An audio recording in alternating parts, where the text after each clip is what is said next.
All right, hey everyone. Topic of this video is going to be about the day one patch problem, and I guess wondering if physical media is really already dead and we don't really realize it yet.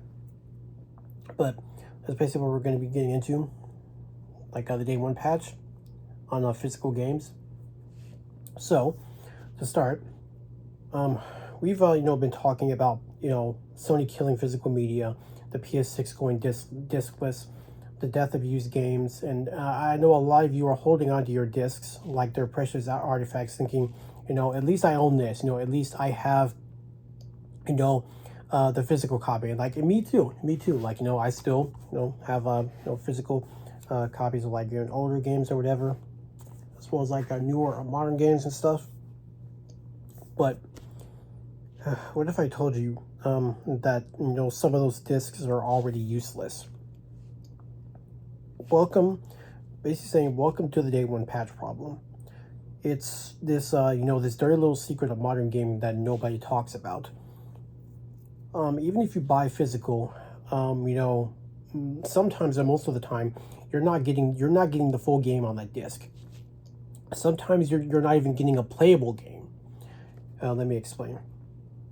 So getting into what's actually on the disc, let's do a little experiment. Let's say you buy a brand new PS5 game. It's physical. You're excited. You put the disc in, and what happens? A 47 gigabyte download, and the disc, and it has maybe 15 gigabytes of data, barely enough to boot the game. The rest, it's downloading over the internet. So tell me, what exactly did you buy in that sense? You basically bought a license to download the game. You bought a key. The plastic disc is basically just a fancy verification token. This started last generation, if I believe. Basically, you remember when Halo the Master Chief Collections shipped with a 60 gigabyte day one patch, or when Tony Hawk's Pro Skater 5 literally didn't work without downloading a patch, or my my personal favorite, when Cyberpunk 2077's day one patch was bigger than the game itself. This obviously wasn't an accident. This is a deliberate strategy. Publishers ship games early to meet deadlines, knowing full well they'll just patch the rest later. The disc is basically just a placeholder, and you're basically paying $70 for just a download. That's basically what it is. Now, some of you might remember the old days back in the PS2, PS3, and even early PS4 era as the Golden Master. The version sent to manufacturing was the final version of the game. What was on that disc. That was basically it. No updates, no patches, no fixing it later. So they had to get it right. Now, the Golden Master is just a minimum viable product. It's the version that barely runs. Sent to disc production weeks before launch while the actual game is still being worked on.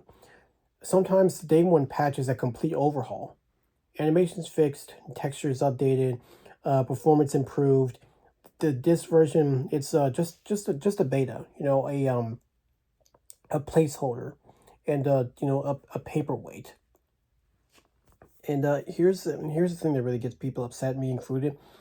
If the servers go offline, or if Sony stops supporting that game, you're in that sense your disc is useless. You can't download the patch. You can't access the real version of that game. You're stuck with whatever unfinished, buggy mess shipped on that disc. So tell me again, what did you actually own?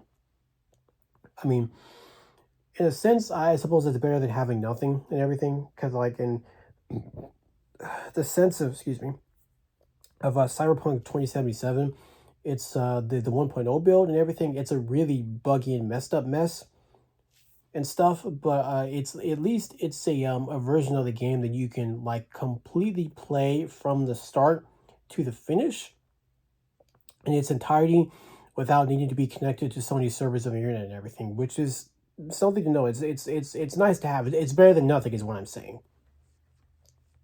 But getting into the excuses and why they're all bull crap. Now, you've obviously heard this from the apologists when it comes to this topic. Oh, games are bigger now. Development is more complex. They can't fit the whole game on the disc anymore. It's all bull crap. They can fit up to 100 gigabytes on a PlayStation 5 disc. Most games are under that. They could absolutely fit that full game on the disc. They're just choosing not to. Why, you probably ask? Because it's cheaper. Manufacturing discs costs money. Shipping them costs money. But digital distribution, that's pennies for them. So they ship a half-finished disc. They put the real game as a patch and save millions. Meanwhile, you're sitting there waiting 3 hours to play a game you bought physically. And obviously, let's not forget, not yes, let's like this topic right here. Let's not forget, not everyone has good internet. Okay, rural gamers or whatever, and people in rural areas, military overseas, kids whose parents cap their data. You're telling me they're paying $70 for a disc that requires a 50 gigabyte download. That's basically that's not a physical product. That's basically a hostage situation right there. And getting into the preservation nightmare. This is where things get really dark. Remember when we talked, talked about game preservation in the last video or whatever? This is the nightmare scenario. With older games, physical preservation worked. If you had a working console and the disc or cartridge, you could play that game forever. No servers, no patches, no authentication, just play, and those corporations could never take that game away from you, unless of course they they send burglars or whatever to break into your house and steal those games. Other than that, they can't take it away from you. Now, in 50 years, if you plug in a PS5 disc, you might be greeted with a download required message. And guess what? Those servers won't exist anymore. That patch won't be available. That game, unplayable. You just have an expensive coaster. It's like some of those games or whatever. I think the most recent example of this is the Assassin's Creed 4 Black Flag Resynced remake, which is a remake of Assassin's Creed 4, the original that came out back in 2013. I believe the physical release of that game, it had a little message down in the left corner. It says internet required, I think, to either play the game or download the game completely, to play or whatever. It's just, it's stupid and everything. If that's the case, you might as well just not even bother with physical, just buy it digital and everything, because it's stupid.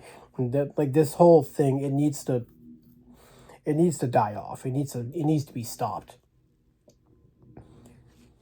All right, and this is the preservation crisis nobody's talking about. It's not just the physical media that's dying, it's the playability of physical media dying. We're not preserving games anymore, we're preserving download codes. And those codes are going to expire at some point in time. That's what some people don't realize. All right, and getting into the intentions behind this. For the part that might make you angry, this isn't just about. This isn't just a side effect of modern development. This is intentional, and I want you to think about it. If physical discs are just glorified download keys, then what's the point of physical media at all? Exactly, there isn't one. The publishers are intentionally making physical discs less useful so that you'll give up and go digital.